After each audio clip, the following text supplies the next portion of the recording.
Bonsoir, chers camarades internautes. Ce soir, l'ancien Jérémie, le prophète Jérémie Gadji, intervient sur la question du péché qui conduit à l'enfer. Et aujourd'hui, nous entendons beaucoup de personnes citer les péchés comme des obstacles à la vie éternelle. Or, en réalité, la parole nous déclare qu'il y a un seul péché qui conduit à l'enfer.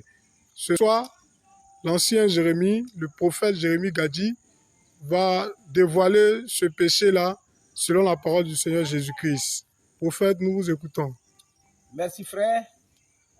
Nous remercions aussi nos amis les internautes. Ensemble, nous allons travailler sur ce message. Quel est le péché qui conduit à la condamnation, qui conduit à l'enfer? Il n'y a qu'un seul péché. Tous les péchés de la chair, oui, ce sont des péchés aussi. Quand on parle des péchés de la chair, il s'agit des mauvais comportements tels que le vol, le mensonge charnel, je précise. Le vol, le mensonge charnel, c'est-à-dire le fait de tromper quelqu'un, voilà, pour lui prendre quelque chose, ou bien pour lui prendre de l'argent, tu le trompes, ou bien le mensonge, entre nous les humains, on ne se dit pas la vérité. Voilà. Quelqu'un qui ne dit pas la vérité à l'autre, il ment sur un sujet. Voilà. Il ne s'agit pas de la parole de Dieu. Ici, la parole de Dieu n'intervient pas. Mais dans les choses de la terre, voilà, la prostitution, les adultères, le crime, le vol, l'idolâtrie, le fait de dire que ce qu'on appelle même les sorciers, les idolâtres, l'idolâtrie qui est pratiquée, ce n'est pas ce qui conduit à la condamnation, et bien d'autres l'ivrognerie encore, c'est-à-dire des mauvais comportements. Ce n'est pas ce qui conduit à la condamnation. Quelqu'un peut manifester ces mauvais comportements-là, peut voler, peut être adultère et prostituée, et lesbienne, et homosexuel, est un brigand, un bandit, et il peut aller au paradis. Par contre, quelqu'un peut avoir un bon comportement et aller à l'enfer. Mais comment cela s'explique? Alléluia. Gloire au Seigneur Jésus-Christ. Si nous prenons le livre de Marc 3, 28 à 30, c'est le Seigneur seul lui-même, c'est le Seigneur Jésus lui-même qui dit cela. Marc 3, 28 à 30. Je vous le dis en vérité, tous les péchés seront pardonnés aux fils des hommes et les blasphèmes qu'ils auront proférés. Mais quiconque blasphémera contre le Saint-Esprit n'obtiendra jamais de pardon. Il est coupable d'un péché éternel. Je vous le dis en vérité, tous les péchés seront pardonnés aux fils des hommes et les blasphèmes qu'ils auront proférés. Mais quiconque blasphémera contre le Saint-Esprit n'obtiendra jamais de pardon. Il est coupable d'un péché éternel. Donc voici le seul péché, le péché éternel qui conduit à la condamnation. Tous les péchés sont pardonnés aux hommes. C'est le Seigneur Jésus lui-même qui dit cela. Mais on ne vous le dit pas. Et les gens qui vous entraînent dans leur synagogue là, ils vous disent, oui, viens à l'église, il faut remplir le lieu, il faut avoir bon comportement pour être sauvé. Dieu ne s'est jamais révélé à eux. Ils ne sont que des menteurs. Ils n'ont rien compris de l'évangile. Parce que la parole dit que tous son péchés sont privés de la gloire de Dieu. Il n'y a pas de juste. Si Dieu veut regarder les péchés de l'homme, aucun ne sera sauvé. Aucun n'ira au paradis. La parole de Dieu nous enseigne que les anges même qui sont avec Dieu, là, ils ont des péchés dans leur corps. Ce n'est pas nous les humains qui devons nous bien nous comporter avant d'aller au paradis. Si nous prenons le livre de Job 4, 17 à 18, nous allons lire. Nous allons lire. Les gens se moquent du Seigneur Jésus-Christ en vous disant et en vous entraînant dans cette moquerie envers le Seigneur qui a souffert pour que ses enfants soient sauvés. Et on dit aux gens, il faut bien te comporter pour être sauvé. Mais c'est une manière de dire que Jésus, c'est moquer de Jésus. Jésus est mort pour rien. Que ne croyez pas en lui. Ceux qui enseignent cela, et c'est ceux-là qui disent Jésus, Jésus. Hein? Mais ils n'entreront pas dans le royaume des cieux. Ils feront son nom pour faire des prodiges. voyez-vous, pour remplir leur synagogue, hein, des fidèles à cause des dîmes. Mais ce n'est pas ça l'évangile. La langue et tout ça, c'est l'œuvre du diable. On n'a pas dit qu'on ne parle pas là, on ne fait pas de miracles. Mais quand l'évangile n'est pas là, quand l'évangile vrai, l'évangile du salut n'est pas là, la croix de Jésus n'est pas prêchée là, tout ce qui est dit là, c'est faux, c'est vain. On vous détourne de la croix de Jésus, on vous dit non, vous pouvez bien vous comporter, ils font des miracles et des prodiges là. Dieu n'y est pas. Dieu n'y est pas. Par exemple, Job 4, nous, après le 17. L'homme serait-il juste devant Dieu? Serait-il pur devant celui qui l'a fait? Si Dieu n'a pas confiance en ses serviteurs, s'il trouve de la folie chez ses anges, Dieu dit n'a pas confiance à ses anges. Il ne parle pas de certains ces démons, eux, les ont déjà classés. Ah, ils vont à l'enfer. Mais les anges de Dieu, Dieu dit, ses propres anges, il ne leur fait pas confiance. Il dit tout de la folie chez eux. Au verset 19, combien plus chez ceux qui habitent des maisons d'argile, qui tirent leur origine de la poussière, il s'agit de nous les humains, et qui peuvent être écrasés comme un vermisseau. Du matin au soir, ils sont brisés, ils périssent pour toujours et nul n'y prend garde. Le fil de leur vie est coupé, ils meurent et ils n'ont pas acquis la sagesse. Voyez-vous? Donc, Dieu dit, ces anges-là, ils ont des péchés. Et tout des folies chez eux. C'est pourquoi il était aussi écrit dans le livre de Philippiens. Philippiens 2, 8 à 10, il est écrit que tout genou fléchit au nom de Jésus dans les cieux, sur la terre, sous la terre. Dans les cieux, sur la terre, sous la terre, pour adorer le Seigneur. Chacun fléchit les genoux. Et puis, pour adorer le Seigneur. Je reconnais que j'ai des péchés. Je suis ton enfant, tu m'as sauvé gratuitement. Tu ne vas pas m'accommoder que je suis ton enfant. Dans les cieux, sur la terre. Et nous-mêmes, à la résurrection, nous serons comme des anges. On va prendre, le Seigneur va débarrasser ce corps de péché et il va nous revêtir d'un nouveau corps. Mais ce n'est pas un corps sans péché, mais qui pêche moins le corps des anges. Voilà. Mais cela ne veut pas dire que c'est un corps sans péché. Et si nous allons au livre de Apocalypse 16, si les anges même ont reconnu que Apocalypse 16, disons 15, Apocalypse 15, à partir du verset 4, Apocalypse 15, le 4. Qui ne craindrait, Seigneur, et qui ne glorifierait ton nom, car seul tu es saint. Et toutes les nations viendront et se prosterneront devant toi parce que tes jugements ont été manifestés. Donc c'est Dieu seul qui est saint. Voici un ange qui est en train de parler. Apocalypse 15, 4. Qui ne craindrait, Seigneur, et ne glorifierait ton nom, car seul tu es saint. C'est Dieu seul qui est saint. Alléluia.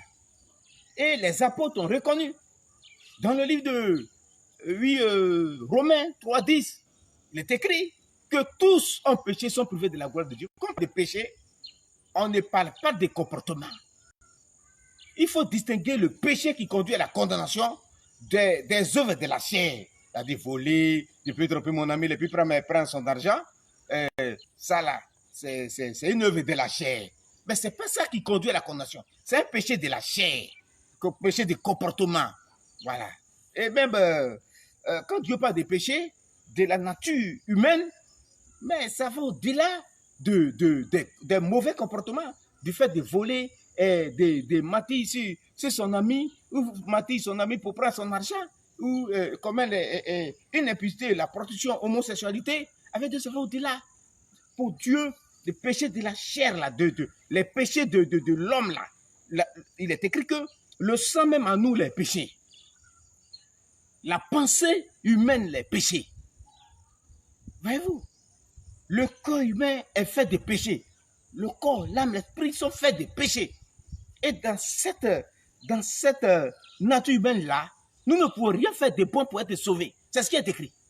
Romains 10, 9, pardon, Romains 10, oui, Romains 10, en fait, 24, tous sont péchés, sont privés de la gloire de Dieu. Nous avons pris le chemin de la perdition. Voyez-vous? Et nous avons obéi à la loi. Et la condamnation de la loi a été donnée au peuple d'Israël pour que tout bouche soit fermé. Romains 3, 19, pour que tout bouche soit fermé et que tout le monde soit reconnu coupable devant Dieu. Et maintenant qu'il n'y a pas de loi, la loi n'est plus là. Oui, verset 21.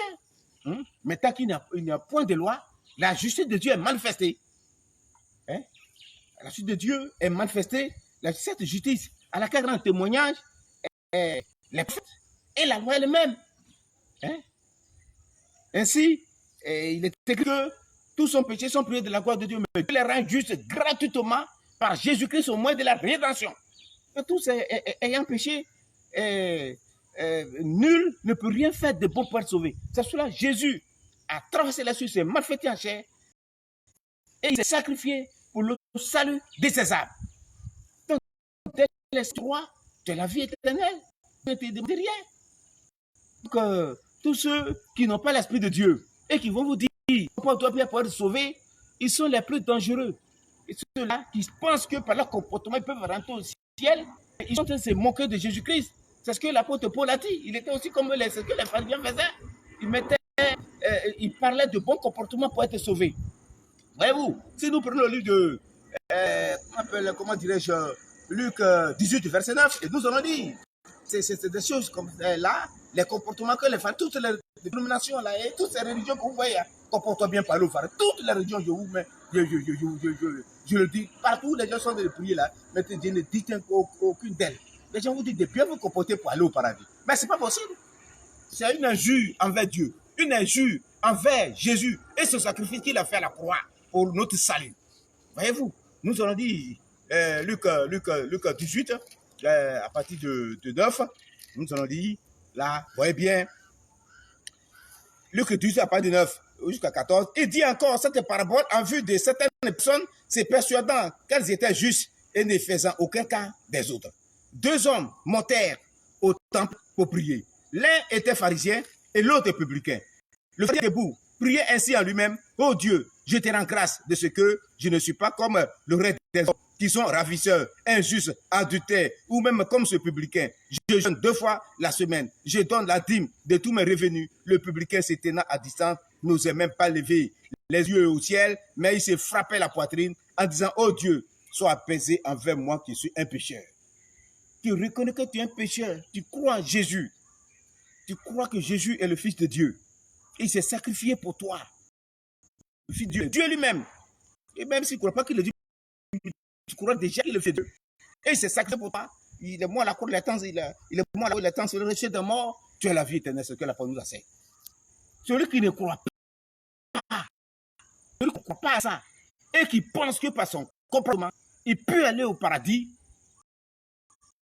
Et tu peux avoir un bon comportement par rapport à celui qui est brigand, bandit, quoi que ce soit, ou homosexuel, une prostituée, qui ne veut pas l'église, qui continue sa mauvaise conduite. S'il meurt là-bas, lui qui a cru en Jésus et qui a ces mauvais comportements-là, il va au paradis. Et toi qui te dis, pasteur, que tu as bon comportement et tu ne reconnais pas le sacrifice de Jésus et tu penses que c'est par ton comportement que tu vas aller au paradis, dis-toi que tu vas en faire. Je te le dis parce que c'est par révélation que j'ai eu connaissance de l'évangile. Et c'est ce que les apôtres de Jésus-Christ ont prêché. Le message du salut par la grâce. Éphésiens 2, 8 à 9. Il est écrit que c'est par la grâce que nous sommes sauvés, au moyen de la foi. Et c'est un don qui nous a été fait, cela ne vient pas de nous. Ce n'est point par les œuvres à faire que personne ne se glorifie. La parole est claire là-dessus. De prendre l'exemple des Corinthiens. Si nous prenons le livre de 1 Corinthiens 11, 17, la parole c'est que les Corinthiens sont devenus pires dans leur mauvaise conduite. 1 Corinthiens 11, le 17. En donnant cet avertissement, ce que je ne loue point, c'est que vous vous assemblez non pour devenir meilleurs, mais pour devenir pires. Il y a des gens qui ont cru en Jésus-Christ, ils ne viennent pas à l'église, mais ils sont enfants de Dieu, ils continuent leur mauvaise conduite. Dieu ne fera que les châtier, et il peut les châtier jusqu'à jamais la condamnation pour un enfant de Dieu. Un enfant de Dieu, quelqu'un qui reconnaît le sacrifice de Jésus-Christ. Maintenant, ceux à qui il est donné de venir à l'église, il y a aussi ceux qui, oui, certains de ceux qui viennent à l'église, ceux à qui Dieu a réellement appelé à une bonne conduite, c'est pour des récompenses, c'est pour l'enlèvement, le règne avec le Seigneur. C'est quoi nous formons l'église. On ne veut pas l'église pour être sauvé. C'est quoi d'autres disent que non, si tu crois en Jésus-Christ, tu n'es pas baptisé, tu n'es pas un enfant de Dieu. Mais ce n'est pas vrai. C'est pas vrai. La parole nous enseigne que dans le livre de Actes 2, 41, il y en a cessé de dire ça dans les autres messages. il est écrit que ceux qui écoutaient sa parole, plutôt ceux qui reçurent sa parole, furent baptisés. Il faut d'abord recevoir la parole. Tu peux t'en aller comme tu peux prendre ton engagement. Mais c'est ce que Dieu a décidé sur toi qui va s'accomplir. Toi, tu t'en vas et tu comptes ta mauvaise conduite, tu es un enfant de Dieu, mais Dieu ne fera que te châtier son enfant et il peut te châtier jusqu'à la mort, mais jamais la condamnation. Maintenant, s'il t'a donné de devenir disciple, membre de son corps, pour former l'église de Jésus-Christ aussi, c'est pour que tu sois récompensé sur cette épée dans les cieux. Les récompenses des cieux, c'est l'enlèvement. Et puis le règne avec le Seigneur, c'est ce que la parole nous enseigne. Voilà. Mais, voilà les corrections de puis tout à l'heure, tout comme je le disais, en donnant cet avertissement, ce que je ne loue point, c'est que vous nous assemblez non pour devenir meilleur, mais pour devenir pire. Et on voit qu'il s'est dit vrai. C'est dit vrai. Paul a dit, il dit au verset 20, lors donc que vous vous réunissez, ce n'est pas pour manger le repas du Seigneur, car quand on se met à table, chacun commence par prendre son propre repas et l'est en faim, tandis que l'autre est ivre. Donc, la charité manquait, l'amour manquait, l'autre mange son propre repas. C'est ce qui est dans Jacques 2, 14, il est écrit que si la foi n'a pas d'œuvre, elle est une foi morte. Voilà, c'était le cas des Corinthiens. Mais comme explique que d'autres pensent que quand on dit une foi morte, c'est que la foi n'est pas là, que la foi la fait, mais ce n'est pas vrai. Prenons l'exemple des Corinthiens. Voilà, l'autre mange son propre repas et l'autre s'énivre. Il vient selon la chair. Voyez-vous, mais quel est le sort? Comment ces choses-là se sont terminées? Voilà. Si nous prenons le verset 30, Paul a dit quoi? Il leur a dit, c'est pour cela qu'il y a parmi vous beaucoup d'infirmes et des malades, et quand grands sont morts, si nous nous jugeons, nous-mêmes ne serons pas jugés. Mais quand nous sommes jugés, nous sommes châtiés par le Seigneur, afin que nous ne soyons pas condamnés avec le monde. Donc, Dieu châtie son enfant, et il le châtie ses comportements, et il le châtie jusqu'à la mort, mais jamais la condamnation. C'est ce que vous êtes en train de dire. Vous lisez ça, 1 Corinthiens 1, 17 à 30. Vous voyez ça, ils sont devenus pires, finalement, et d'autres se livrent, d'autres ont faim, et ceux qui ont les moins maintenant la nourriture, voilà, ils ont fait une forme morte. Mais quelle est la conséquence? Dieu a châtié, il a frappé. Il y a eu des infirmes, des malades, des grands sont morts. Et Paul dit, c'est un châtiment dont Dieu vous a frappé, mais afin que vous ne soyez pas condamnés le monde. Un enfant de Dieu, il n'est jamais quelqu'un qui croit en Jésus, qui est Dieu, un enfant, jamais la condamnation. Il a dit la dernière fois, et quand ceux qui disent que, oui, il faut bien se comprendre pour être sauvé, je vous ai dit que c'est une moquerie envers le Seigneur. Voilà le péché. C'est moquer de sa vie de Jésus pour dire que le Seigneur de Jésus ne sauve pas. C'est pourquoi vous dites qu'il faut bien se comprendre pour être sauvé. Mais vous êtes au même titre que les pharisiens, les scribes, qui cherchaient à bien se comporter pour être sauvés. Alors que tu ne peux pas. Voyez-vous, et je prends l'exemple de la femme prise en flagrant délit d'adultère dans Jean 8. Le Seigneur a dit qu'aux pharisiens, il a dit dans Jean 8, il a dit, que celui de vous qui est sans péché, c'est le premier à lancer la pierre à la femme. Mais qui a pu lancer la pierre à la femme? Quand on en parle, la parole nous enseigne que aucun n'a lancé la pierre à la femme, et ils ont tourné le dos là au Seigneur, puis ils ont pris la route, ils sont partis. Et a commencé par les plus âgés, les vieux, et puis les enfants les ont suivis, ils ont fui. Et la femme seule est restée. Et le Seigneur a dit, mais qui t'a lancé une pierre? Il dit, personne. Il dit, moi aussi, je ne te condamne pas. Le Seigneur l'a dit, mais il ne pêche plus. Mais n'est pas péché. D'autres ont dit, comme il a dit, il n'est pas péché, c'est qu'il y a quelque chose à faire pour être conduite à tenir, pour être sauvé. Mais non. La raison est que, si nous prenons le livre de Matthieu 19, parlant du jeune homme riche, mais qu'est-ce que je dois faire pour hériter la vie éternelle? Le Seigneur a dit que c'est bien Matthieu 19, je crois bien à partir de 16, nous allons aller là-bas. Matthieu 19 à partir de 16. Et voici un homme s'approcha et dit à Jésus, Maître, que dois-je faire de bon pour avoir la vie éternelle? Le Seigneur dit, mais qu'est-ce qui est écrit dans votre loi? Elle dit, non, n'est pas volé, n'est pas menti, n'est pas fait, n'est pas faire de faux témoignages et tout ça, n'est pas tué et tout ça. Hein? Ou non, ton père, ta mère et tout ça. Et le Seigneur dit, mais est-ce que tu obéis à ça? Il dit, j'obéis. Et le Seigneur lui a dit que, ok, mais je vais te demander et poser une autre question, je vais te demander quelque chose. Voilà. Et si qu'on appelle, tu obéis à tout ça, il faut vendre tes richesses là et viens, donne ça aux pauvres et viens et suis-moi. Et il est devenu triste. Et la parole d'Assane qu'il s'en est allé. Voilà. Mais le Seigneur l'a endurci, le Seigneur l'a éprouvé. Il dit qu'il est plus un chameau d'entrer dans le trou d'une aiguille qu'un riche d'entrer dans le royaume des cieux. Mais c'est ce que les gens disent. Mais là où on n'arrive pas, au verset 25, les gens n'arrivent pas là, dans Matthieu 19, au verset 25. Qu'est-ce qui s'est passé? Voyez-vous, les disciples ayant entendu cela, quand je ai dit les disciples, comme on appelle un riche d'entrer dans le royaume des cieux, plutôt qu'un chameau d'entrer dans le trou d'une aiguille, la parole de Dieu déclare que les disciples ayant entendu cela furent très étonnés et dirent, qui peut donc être sauvé? Mais c'est une bonne question. Qui peut être sauvé? Qui peut faire quelque chose de bon pour être sauvé? Le Seigneur dit, Jésus leur, au verset 26, Jésus leur les regarda et leur dit, aux hommes cela est impossible, mais à Dieu tout est possible. C'est cela. C'est pour dire que la foi vient de Dieu. Le salut est un don de Dieu. C'est Jésus qui s'est sacrifié. Le moment où il attend sur la rejet de mort pour nous racheter toute iniquité. Et la foi vient de lui qui donne la foi à qui il veut. La preuve, c'est que ceux qui vont sauver, leurs noms sont écrits dans le royaume des cieux. Le livre de Luc 10, à partir de 20, vos noms sont écrits dans le royaume des cieux. Et nous prenons encore Matthieu 10 et 30, il est écrit que Jésus dit de tous ceux qui lui appartiennent que même vos cheveux sont comptés. C'est-à-dire que Dieu connaît l'homme de ses enfants, il dit, je connais mes brebis. Il a dit aux Juifs dans Jean 10, 23 à 27, les Juifs lui ont dit, Seigneur, pourquoi tu tiens notre esprit en suspense? Dis-nous franchement si tu es le Fils de Dieu. Je lui ai dit, vous ne croyez pas parce que vous n'êtes pas de mes brebis. Mes brebis entendent ma voix. Et quand je les appelle par leur nom et je leur donne la vie éternelle. Je donne la vie éternelle. Et personne ne les ravirait de mes mains. Parce que Jésus lance un défi à Satan. Satan ne peut pas arracher mes enfants de mes mains. La vie que leur donne, personne ne peut arracher cela. Et la preuve, c'est la foi est un don de Dieu.